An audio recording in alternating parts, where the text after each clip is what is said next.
अ very very good morning dear students. कल के lecture में हम लोगों ने पढ़ा था कि अगर कोई भी हमें रिलेशन ऑर्डर्ड पेयर के फॉर्म में दिया हुआ है, कोई भी रिलेशन किस फॉर्म में दिया हुआ है, ऑर्डर्ड पेयर के फॉर्म में दिया हुआ है, तो उसको हम चेक करके बता सकते हैं कि वो फंक्शन है या नहीं। ये चीज हमने सीख लिया था। आज हम पढ़ने जा रहे हैं कोई भी अगर हमारा रिलेशन कैसा दिया हुआ है, अलजेब्राइक मेथड में दिया हुआ है। किस मेथड में? अलजेब्राइक मेथड में। अलजेब्राइक मेथड क्या है? हमने आपको बताया था अलजेब्राइक मेथड में हम 2 वेरिएबल यूज करते हैं, एक एक्स वेरिएबल और एक वाई वेरिएबल। एक्स वेरिएबल को इंडिपेंडेंट लेते हैं, वाई वेरिएबल को क्या लेते हैं? डिपेंडेंट। और एक्स और वाई के बीच कुछ रिलेशन दिया रहता है हमें, उस मेथड को हम लोग बोलते हैं अलजेब्राइक मेथड। जैसे आपसे पूछा जाए is y equal to x square is a function for x belongs to real number, तो आप क्या बताएंगे? ये फंक्शन है या नहीं? ठीक है। अब तो हमें ऑर्डर्ड पेयर के फॉर्म में नहीं दिया हुआ है, अब रूल दिया हुआ है हमें। y और x के बीच रिलेशन लिखा हुआ है, x इंडिपेंडेंट वेरिएबल है, y क्या हमारा डिपेंडेंट वेरिएबल। तो ऐसे रिलेशन को चेक करने के लिए कि फंक्शन है या नहीं गिवन x के लिए, तो हम लोग क्या करते हैं, x की सभी जितनी पॉसिबल वैल्यूज होती है उसको पुट करके चेक करते हैं कि हमें फाइनाइट y की वैल्यू मिल रहा है या इनफाइनाइट y की वैल्यू मिल रहा है। ठीक है। क्या करते हैं हम लोग, x की डिफरेंट वैल्यूज रख करके हम पता करते हैं कि y की वैल्यू हमें फाइनाइट मिल रहा है या y की वैल्यू इनफाइनाइट मिल रहा है। तो यहाँ पे हम देख रहे हैं x का कोई भी रियल नंबर हम पुट करें तो y की वैल्यू हमें क्या मिलेगा? फाइनाइट ही मिलेगा, इनफाइनाइट वैल्यूज नहीं मिलेंगी, क्योंकि किसी भी रियल नंबर का स्क्वायर करेंगे तो वो एक क्या आएगा? रियल नंबर ही आएगा। तो यहाँ हम देख रहे हैं इसका आंसर क्या होगा? s। ठीक है। ये फंक्शन है या नहीं पूछा गया था, तो आप आंसर कर देंगे हाँ ये फंक्शन है। क्यों? बिकॉज क्यों फंक्शन है इसका रीजन दे दीजिए। ऑल वैल्यू ऑफ y हमें मिल रहा है, all value of y exist. जितनी भी y की वैल्यू मिलेंगी सब एग्जिस्ट करेंगी। एग्जिस्ट करने का मतलब है कि फाइनाइट वैल्यू हमें मिलेगा। ठीक है। इनफाइनाइट वैल्यू नहीं मिलेगा। Exist for all x belongs to r, ये हम देख रहे हैं। इसमें पुट नहीं करना है, पुट करके नहीं दिखाना है, क्योंकि रियल नंबर तो इनफाइनाइटली मेनी है। आपको यहाँ लॉजिक यूज करना है। रियल नंबर का स्क्वायर करते हैं तो भी हमें रियल नंबर मिलता है, तो वो एक फाइनाइट वैल्यू हो जाएगा। सेकंड,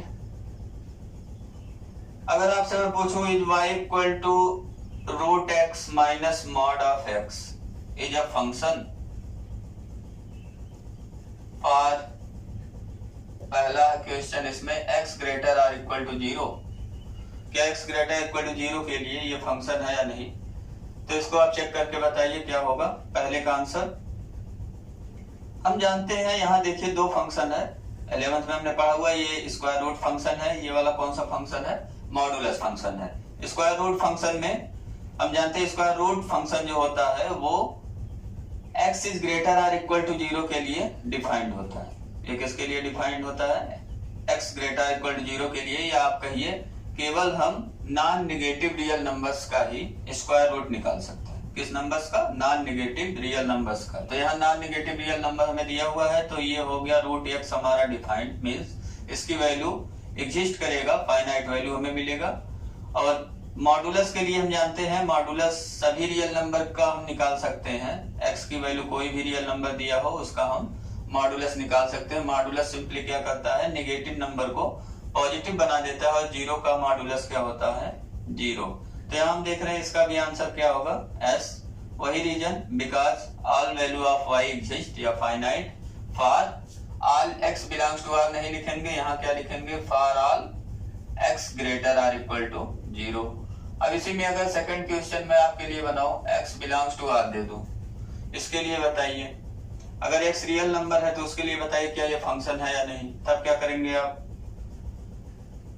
तो यहाँ आप बताइए, ये तो डिफाइंड है सबके लिए, है ना? मॉडुलस है तो मॉडुलस सभी रियल नंबर पे डिफाइंड होता है, मतलब फाइनाइट वैल्यू मिलेगा आपको। और स्क्वायर रूट अगर देखिए तो स्क्वायर रूट फंक्शन केवल किसके लिए वर्क करता है? नॉन नेगेटिव रियल नंबर्स के लिए वर्क करता है। तो यहाँ जो नेगेटिव वाले रियल नंबर मिल रहे हैं ना, वो वाले कर देंगे यहाँ गड़बड़। नेगेटिव रियल नंबर्स का स्क्वायर रूट निकलता नहीं है, इसलिए ये फंक्शन नहीं है। तो यहाँ पे क्या लिखेंगे? नो बिकॉज यहाँ रीजन दे देंगे, क्यों? क्योंकि value of square root x, value of square root x does not exist या कैन नॉट बी डिफाइंड। किसके लिए एग्जिस्ट नहीं करता? For negative real numbers. किस नंबर के लिए? नेगेटिव रियल नंबर्स के लिए हम स्क्वायर रूट नहीं निकाल सकते। ठीक है, अब आपके लिए नेक्स्ट क्वेश्चन है, is y square equal to x is a function for all x belongs to real number. ये हमें चेक करना है, जिसको चेक करने के लिए क्या करेंगे, तो जो दूसरा कंडीशन हमने कल बताया था उसको रिकॉल करिए। उसमें बताया था हमने कि x1 इक्वल टू x2, अगर x1 x2 इक्वल है तो हमें क्या मिलना चाहिए? fx1 इक्वल टू fx2 मिलना चाहिए, तभी हम कहेंगे कि रिलेशन हमारा क्या है? फंक्शन। अदरवाइज रिलेशन फंक्शन नहीं होगा। मीन्स वही सेकंड कंडीशन है कि each element has unique images होना चाहिए। तो इसको सॉल्व करने के लिए यही रूल हम फॉलो कर रहे हैं। हम क्या करेंगे, लेट कर लेंगे x1 equal to x2।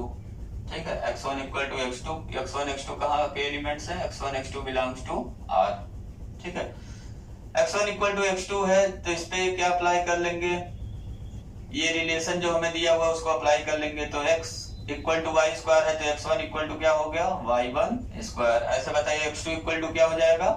y2 square. अब यहाँ से देखिए y1 square equal to y2 square है तो y1 की वैल्यू निकालना होगा तो क्या होगा? Plus minus y2। अब यहाँ से आप क्या लिख सकते हैं? y1 इक्वल टू y2 और दो चीज हो रहा है यहाँ पे, y1 equal to minus y2, दोनों पॉसिबल है। y1 की वैल्यू या तो y2 होगा या y1 की वैल्यू क्या हो जाएगा? Minus y2। तो यहाँ हमें क्या मिलना था? यहाँ हमें मिलना चाहिए था y1 इक्वल टू y2, बस इसके अलावा और कुछ नहीं मिलना चाहिए था। यहाँ पे हम देख रहे हैं ये भी पॉसिबिलिटी बन रहा है, इसलिए हम कहेंगे कि since y1 equal to minus y2 is also possible, therefore क्या करेंगे? हम लिख देंगे कि y square equal to x is not a function. ये क्या है? फंक्शन नहीं है for all x belongs to real number. ठीक है, अब इसी चीज को एक मेथड और है चेक करने का कि फंक्शन है या नहीं, वो है ग्राफिकल मेथड। और ग्राफिकल मेथड का नाम है वर्टिकल लाइन टेस्ट। कौन सा लाइन टेस्ट हम लोग करते हैं? वर्टिकल लाइन टेस्ट करते हैं, चेक करने के लिए कि कोई गिवन ग्राफ हमारा फंक्शन है या नहीं। वर्टिकल लाइन टेस्ट में क्या किया जाता है? जैसा कि नाम है वर्टिकल लाइन, एक ऐसे खड़ी वाली लाइन खींचेंगे। खड़ी वाली लाइन मतलब ऐसा नहीं, कोई भी लाइन खींच दो। वर्टिकल लाइन मींस ऐसा लाइन होता है जो पैरेलल टू वाई एक्सिस हो। A line which is parallel to y axis, उसको हम क्या बोलते हैं? Vertical line. ठीक है, तो हम क्या करेंगे, जो भी हमें ग्राफ दिया हुआ है वाई एक्सिस के पैरेलल एक लाइन ड्रा करेंगे। अगर वो लाइन ग्राफ को मोर देन वन पॉइंट पे कट करता है तो हम कहेंगे कि जो गिवन ग्राफ है वो हमारा वर्टिकल लाइन टेस्ट से वो फंक्शन नहीं है। ठीक है, तो वर्टिकल लाइन गिवन ग्राफ को केवल एक ही पॉइंट पे कट करना चाहिए, एक से ज्यादा पॉइंट पे कट नहीं करना चाहिए। अब यहाँ पे देखते हैं y square equal to x. y square equal to x का ग्राफ 11th में आपने सीखा है कैसे बनाते हैं। y square equal to x क्या है याद करिए, तो ये है एक पैराबोला। ठीक है, ये क्या है? Parabola. y square equal to x, इसका axis positive x axis, vertex origin. ये हो गया y square equal to x का ग्राफ, ये हो गया एक्स एक्सिस, ये हो गया y एक्सिस। अब देखिए वर्टिकल लाइन टेस्ट कहता है y एक्सिस के पैरेलल कोई भी लाइन ड्रा करिए। इनफाइनाइटली मेनी लाइंस है y एक्सिस के पैरेलल, तो ऐसा नहीं है कि आप यहाँ खींच दीजिए कह दीजिए ग्राफ को कट नहीं कर रहा, आपको ग्राफ को कट कराना है, ऐसी वर्टिकल लाइन ड्रा करना है। ठीक है, तो ये हमने ड्रा किया एक वर्टिकल लाइन। यहाँ हम देख रहे हैं गिवन ग्राफ को टू डिस्टिंक्ट पॉइंट्स, एक पॉइंट ए मान लिया, एक पॉइंट बी मान लिया, दो पॉइंट्स पे कट कर रहा है। ग्राफ हमारा यही है, ये जो दिख रहा है आपको। ठीक है, दो डिस्टिंक्ट पॉइंट पे कट कर रहा है, means more than one point पे कट कर रहा है, तो हम कहेंगे तो हम क्या कहेंगे? कहेंगे कि वर्टिकल लाइन टेस्ट से जो ये ग्राफ है वो ग्राफ रिलेशन तो है लेकिन फंक्शन नहीं। ठीक है, वर्टिकल लाइन टेस्ट में अगर आप लिखना चाहते हैं तो लिख लीजिए अ वर्टिकल लाइन या लाइन पैरेलल टू क्या हो वाई एक्सिस, उसी को हम क्या बोलते हैं vertical line. Cut the given graph at more than 1 point, then given graph is not function। ठीक है, और अगर एट एग्जैक्टली 1 पॉइंट पे कट कर रहा है तो गिवन ग्राफ इज फंक्शन हो जाएगा। तो यहाँ पे रीजन में क्या लिखेंगे, यहाँ तो ग्राफ बना देंगे, ऐसे खींच देंगे, तो यहाँ से छोड़ नहीं देंगे, नंबर आपको नहीं मिल जाएगा। तब लिखेंगे यहाँ पे बाई कौन सा टेस्ट लगा रहे हैं हम लोग, vertical line test. Vertical line test से हमने क्या देखा, vertical line cut the graph at more than 1 point.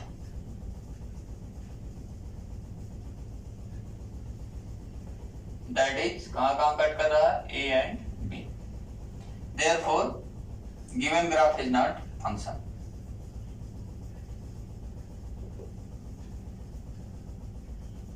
ये आप कहिए given relation is not function. हमें रिलेशन क्या दिया हुआ था, y square equal to x। तो ये हो गया एक वर्टिकल लाइन टेस्ट।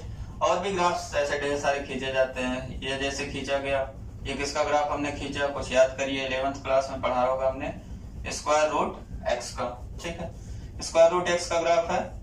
यहाँ वर्टिकल लाइन टेस्ट लगाइए, कोई भी वर्टिकल लाइन ड्रा कर दीजिए, तो आप देख रहे हैं कि ग्राफ को वो एग्जैक्टली 1 पॉइंट पे ही कट कर रहा है, मोर देन 1 पॉइंट पे कट नहीं कर रहा। तो ये क्या हो गया, हमारा फंक्शन हो गया। और भी हैं ग्राफ्स, जैसे अगर इस टाइप का ग्राफ दे दिया गया एस टाइप का, तो ये देखिए मोर देन 1 पॉइंट पे कट कर रहा है, 3 पॉइंट्स पे कट हो रहा है, तो ये फंक्शन नहीं है। इस टाइप से आप चेक कर सकते हैं ग्राफ अगर दिया हुआ आपको तो वो फंक्शन है या नहीं है। वर्टिकल लाइन टेस्ट लगाते हैं, कौन सा टेस्ट लगाते हैं, vertical line test. Vertical line test हमें क्या बताता है, कोई भी line parallel to y axis draw करिए, अगर ग्राफ को एट एग्जैक्टली 1 पॉइंट कट कर रहा है तो फंक्शन होगा, एट मोर देन 1 पॉइंट पे कट कर रहा है तो वो फंक्शन नहीं होगा। अब हम लोग नेक्स्ट टॉपिक की तरफ अपना मूव कर रहे हैं।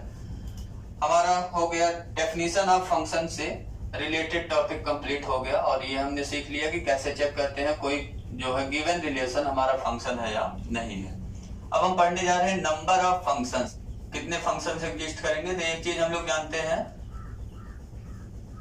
क्या जानते हैं, अगर फ्रॉम एक्स टू वाई कोई रिलेशन दिया हुआ है, ठीक है, फ्रॉम एक्स टू वाई कोई रिलेशन दिया हुआ तो relation is subset of x cross y. ऐसे फंक्शन भी क्या होता है, subset of x cross y ही होता है। लेकिन कुछ स्पेशल सबसेट्स ही लेते हैं, सभी सबसेट्स नहीं लेते फंक्शन में, है ना। रिलेशन में जबकि क्या होता था कि सभी एक्स क्रॉस वाई के सबसेट्स हमारे क्या होते थे, रिलेशन। ठीक, तो वहां number of relation number of function अब क्या होगा, इक्वल नहीं होगा। ऐसा अपना सोचिएगा कि एक्स रिलेशन भी एक्स क्रॉस वाई का सबसेट, फंक्शन भी एक्स क्रॉस वाई का सबसेट, तो number of relation equal to number of function, ऐसा नहीं है। हमने आपको बताया था जो फंक्शन होता है हमारा वो रिलेशन का क्या होता है, एक स्पेशल टाइप होता है। तो इसको निकालने के लिए number of function from x to y ये हमें निकालना है। तो इसके लिए हमने मान लिया कि let x and y be finite sets.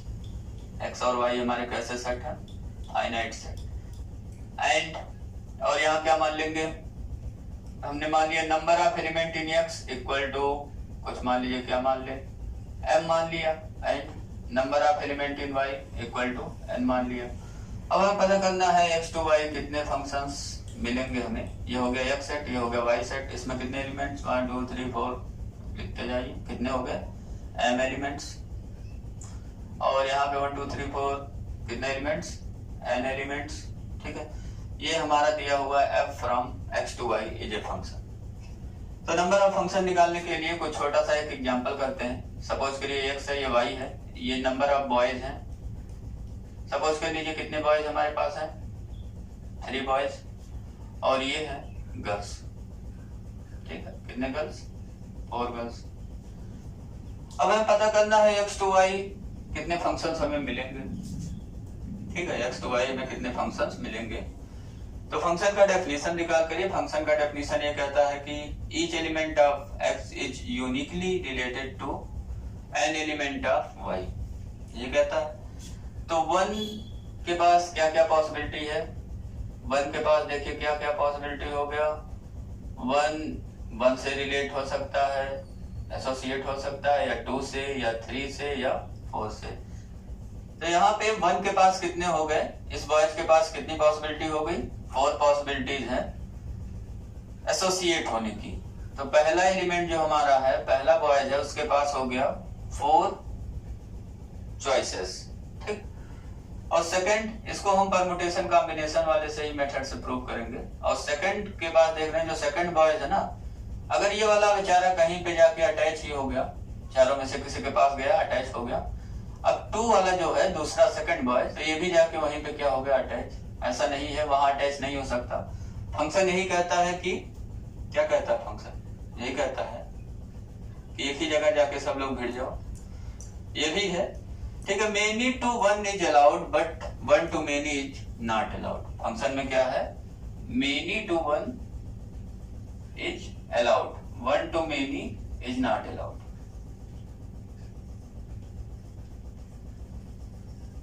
एक बॉयज कई गर्ल्स के साथ रिलेट नहीं हो सकता, है ना। तो यहाँ पे देखिए 2 के पास कितनी पॉसिबिलिटी हो गया, 2 के पास पॉसिबिलिटी हो गया कितनी, यहाँ भी, इसके पास भी रिलेट हो सकता है, यहाँ से भी रिलेट हो सकता है, इसमें से किसी के साथ रिलेट हो सकता है। तो 2 के पास भी पॉसिबिलिटी हो गया 4। तो यहाँ प्लस साइन नहीं लगेगा, यहाँ कौन सा साइन लगेगा, इनटू का साइन लगेगा, क्योंकि हम यहाँ यूज करेंगे fundamental principle of multiplication. Fundamental principle of multiplication याद है ना, कॉम्बिनेशन परमुटेशन पढ़ते थे, परमुटेशन जब स्टार्ट किया जाता था वहां पे पढ़ाया गया था फंडामेंटल प्रिंसिपल ऑफ क्या चीज, मल्टीप्लिकेशन। और कब लगता है, जब तक यहाँ पे हमारे सब जॉब्स सारे कंप्लीट नहीं हो जाएंगे। तो जब सब जॉब्स कंप्लीट हो जाएंगे तो एक हमारा जॉब कंप्लीट हो जाएगा। अभी हम जॉब कंप्लीट करने पे लगे हैं। केवल 2 एलिमेंट्स का हमने देखा, क्या क्या असाइंड वैल्यू हो सकता है, ऐसे तीसरा बॉयज भी किसी के साथ अटैच हो सकता है, या 1 2 3 4 किसी में भी। तो इसके पास भी कितने चॉइसेस हो गए, 4। तो हमें टोटल नंबर ऑफ फंक्शंस कितना मिल गया, 4 टू द पावर 3 हो गया। ऐसे यहाँ पे देखिए, तो यहाँ का जो एक एलिमेंट है x का, उसके पास कितने चॉइसेस हैं, तो यहाँ में मिल जाएगा number of functions from x to y, from x to y equal to कितना हो गया, एक एलिमेंट के पास कितने चॉइस, n चॉइस, दूसरे एलिमेंट के पास n इनटू करेंगे, ऐसे कितनी बार n मल्टीप्लाई करेंगे, कितनी बार करेंगे, जितने x में एलिमेंट्स हो गए। यहाँ देखिए x में 3 एलिमेंट्स थे, 3 टाइम्स मल्टीप्लाई हुआ था, तो ये हो गया n to the power m। ये कितना हो गया, n to the power m, क्योंकि n को कितने टाइम्स मल्टीप्लाई करेंगे हम लोग, m टाइम्स।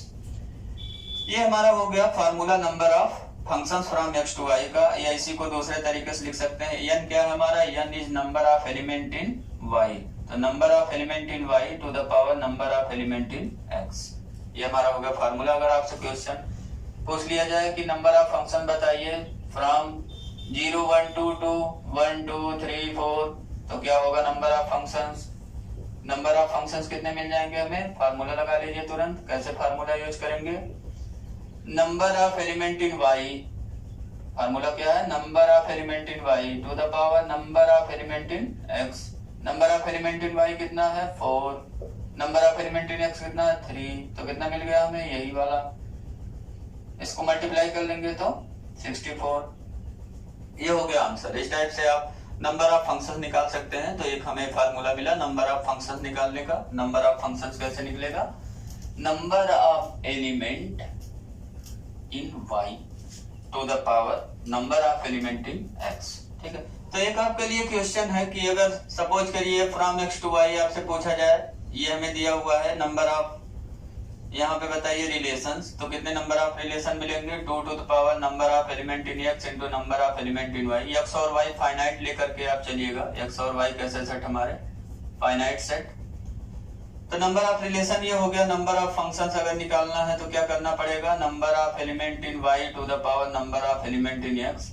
आप ये चेक करिएगा कि इनके बीच रिलेशन क्या है। रिलेशन का means 2 to power number of element in x, number of element in y और number of element in y power number of element in x। इसमें ये ग्रेटर है या ग्रेटर आर इक्वल टू है, या ये लेस है या लेस आर इक्वल टू है, ये आपको चेक करना है। चेक करके आप कमेंट बॉक्स में मैसेज करिएगा कि number of relations greater or equal to हो सकता है नंबर ऑफ फंक्शंस के, या always greater than number of functions के होगा। ठीक है, अब हम अपना नेक्स्ट टॉपिक पढ़ने जा रहे हैं, डोमेन, कोडोमेन और रेंज। क्या पढ़ने जा रहे हैं हम लोग? Domain, codomain and range. ये भी आप जानते हैं 11th क्लास में पढ़े हुए हैं, पर रिकॉल हो रहा है बस। आज का ये लास्ट टॉपिक है रिकॉल का। नेक्स्ट टॉपिक में हम लोग टाइप्स ऑफ फंक्शन स्टार्ट कर देंगे। डोमेन में अगर देखिए f कोई फंक्शन दिया हुआ है हमें from x to y, f क्या दिया हुआ हमें? Function from x to y। ठीक है, तो x जो यहाँ पे लिखा हुआ है वही हमारा क्या हो गया? डोमेन। क्यों हो गया? क्योंकि each element of x is related to any element of y, और दूसरा कंडीशन ये कहता है each element of x is related to unique element of y।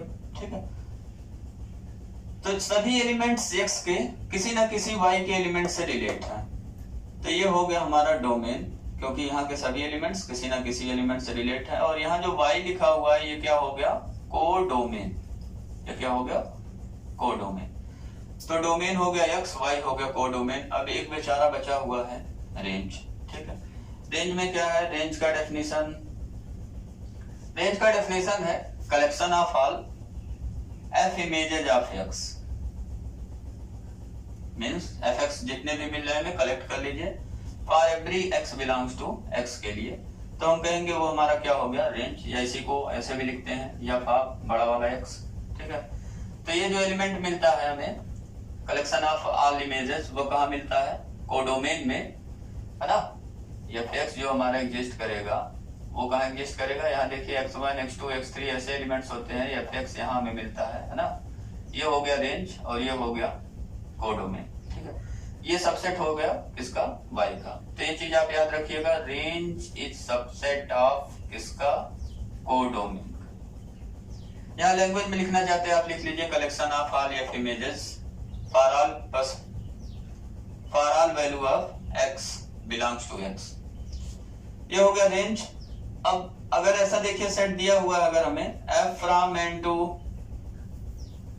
अब देखिए अगर हमें कोई भी फंक्शन दिया हुआ है जैसे f from n to n दिया हुआ है, ठीक है, फंक्शन डिफाइन करके दिया हुआ है where f(x) equal to x square मान ले रहे for every x belongs to natural number. ये हमें डिफाइन करके दिया हुआ है, कह रहा कि f हमारा फंक्शन, इसका डोमेन और कोडोमेन और रेंज बताइए। तो हम क्या करेंगे? अगर f फ्रॉम ऐसे करके लिखा हुआ है तो बिना सोचे समझे ये जो लिखा हुआ पहला वाला उसको आप बता दीजिए क्या हो गया हमारा? डोमेन। यहाँ लेकिन लिखा होना चाहिए ये फंक्शन है, ठीक है, रिलेशन नहीं लिखा होना चाहिए। तो अगर ये फंक्शन हमें दिया हुआ है तो ये हो क्या हो गया हमारा? डोमेन हो गया। और कोडोमेन जो राइट में लिखा हुआ है उसको आप लिख दीजिए, वो क्या हो गया हमारा? कोडोमेन। ठीक, अब बात आता है रेंज का। तो रेंज निकालने के लिए हम लोग क्या करते हैं? Collection of all f images, f image लेना पड़ेगा। नेचुरल नंबर में देखिए नेचुरल नंबर हमारे पास क्या क्या है? 1 2 3 4 ऐसे सब है। अब 1 2 3 4 ऐसे वैल्यू रखते चले जाएंगे और fx की वैल्यू निकालते जाएंगे। तो x के प्लेस पे क्या रखेंगे? 1, तो f1 मिल गया, दूसरा f2 मिल गया, तीसरा f3 मिल गया। ऐसे कहाँ निकालेंगे? ढेर सारे एलिमेंट से कब तक निकालेंगे? तो ऐसे ही निकलता जाएगा। ये हो गया हमारा रेंज। ठीक है, इसको ऐसे ही नहीं लिखना है, यहाँ पे वैल्यू निकाल करके रखना है आपको। x के प्लेस पे 1 रखिए तो ये हो गया 1 स्क्वायर 1, यहाँ हो गया 2 का स्क्वायर, ठीक है, यहाँ हो गया 3 स्क्वायर, ऐसे निकलता जाएगा। इसको और सॉल्व करेंगे तो 1 4 9, ये हमारा हो गया रेंज। और आप देख रहे हैं कि रेंज क्या है? इस सबसेट ऑफ n मींस क्या? कोडोमेन। ठीक है, रेंज हमारा, यहाँ डोमेन भी नेचुरल नंबर है वो अलग की बात है, लेकिन कोड जो रेंज मिलेगा वो हमेशा क्या होगा? कोडोमेन का सबसेट होगा। ठीक है, तो ये हो गया हमारा डोमेन, कोडोमेन और रेंज। अगर और भी एक क्वेश्चन आपसे पूछा जाए, f फ्रॉम हमने दिया आपको 1 2 3 टू n, ये फंक्शन डिफाइन कर रहे हैं f x equal to x to the power x for every x belongs to 1 2 3। तो इसके लिए डोमेन, कोडोमेन और रेंज बताइए। तो फटाफट आंसर कर लीजिए इसका सब लोग। डोमेन क्या हो जाएगा? डोमेन हो गया डोमेन ऑफ एफ, ये नोटेशन भी यूज कर सकते हैं आप, वही 1 2 3, ठीक है। और इसका कोडोमेन क्या हो गया? Codomain of F, codomain of F क्या हो गया? नेचुरल नंबर, राइट में जो लिखा हुआ है। अब रेंज निकालने के लिए ना क्या करना पड़ता है? Collection of all F images. कौन कौन से हैं? एफ आप वैल्यू पुट करते जाइए, इसके प्लेस पे 1 2 3, ठीक है, पुट हो गया। अब पुट हो गया तो क्या करेंगे? यही छोड़ देंगे, है ना। यहाँ छोड़ेंगे नहीं, क्या करेंगे? यहाँ सॉल्व करेंगे आगे। 1 वैल्यू रखिए 1 to the power 1, 2 to the power 2, 3 to the power 3, x power x, है ना। यहाँ वैल्यू सॉल्व करिए 1 4 27, ये हमारा हो गया रेंज, ठीक है। तो हमने कुछ सीखा डोमेन और रेंज निकालना।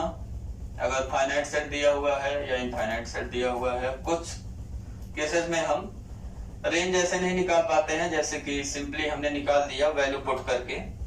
तो उसके लिए भी डोमेन और रेंज के लिए भी ढेर सारे रूल्स पढ़ने पड़ते हैं हमें। उसको यहाँ पे पढ़ाना पॉसिबल अभी नहीं है, नहीं तो हमारा 12th का सेशन हो जाएगा लेट।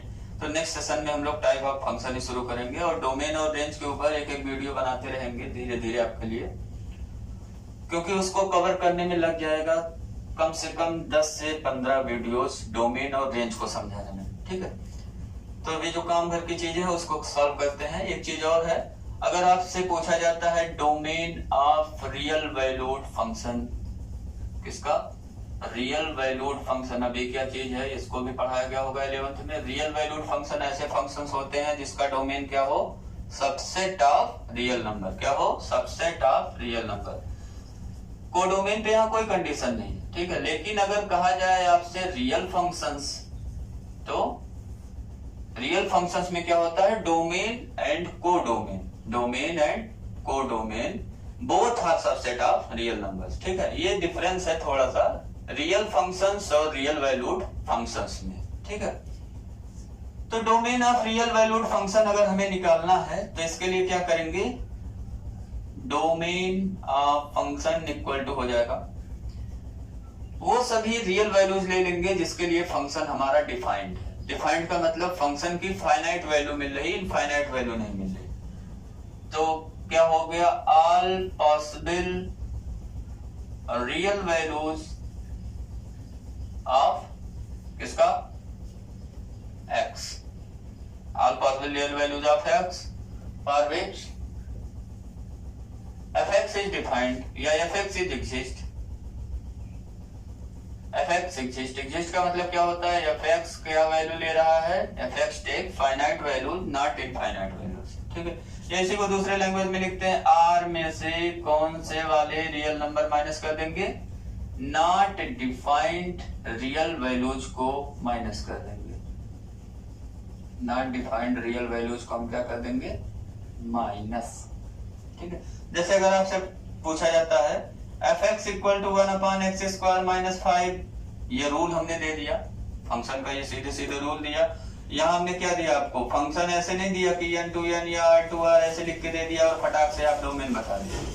अभी क्या कंडीशन है? 11th में ऐसा प्रॉब्लम सॉल्व करते थे, हमने सीधे fx उठा के दे देता था, मतलब रूल उठा के दे देता था और कहता था इसका डोमेन निकाल दो, रेंज निकाल दो, ये सब चीजें हम लोग करते थे।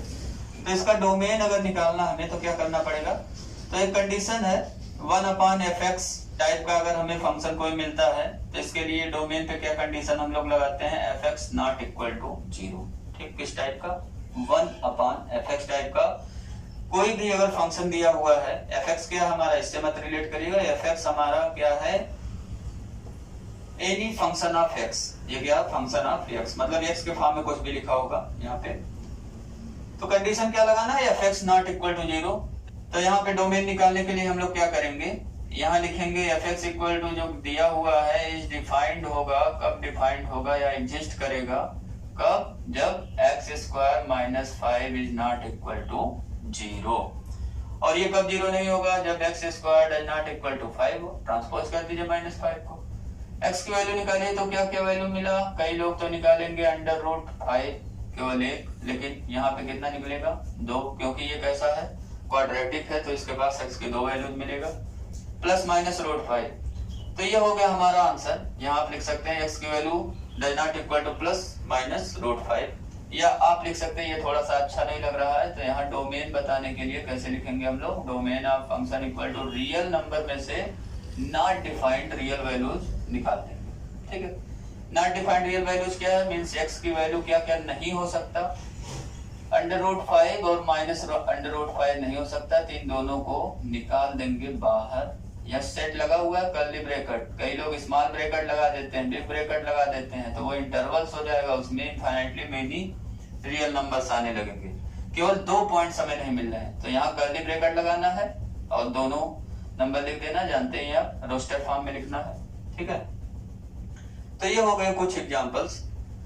अब रेंज निकालने का भी थोड़ा अलग प्रोसीजर है, उसको धीरे धीरे वीडियोस से हम कवर करेंगे।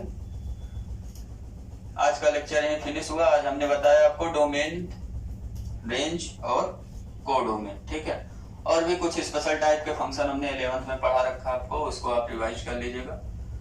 और नेक्स्ट टॉपिक में हम शुरू करेंगे टाइप्स ऑफ फंक्शंस, और जो क्विजेज है उसको सॉल्व कर लीजिएगा। पासकोड वही है #RK गुप्ता सर। पासकोड क्या है, #RK गुप्ता सर। आपके लिए क्विजेज डेली मिलेंगे जब भी हमारा वीडियो अपलोड होगा, उसमें कोई डाउट नहीं है।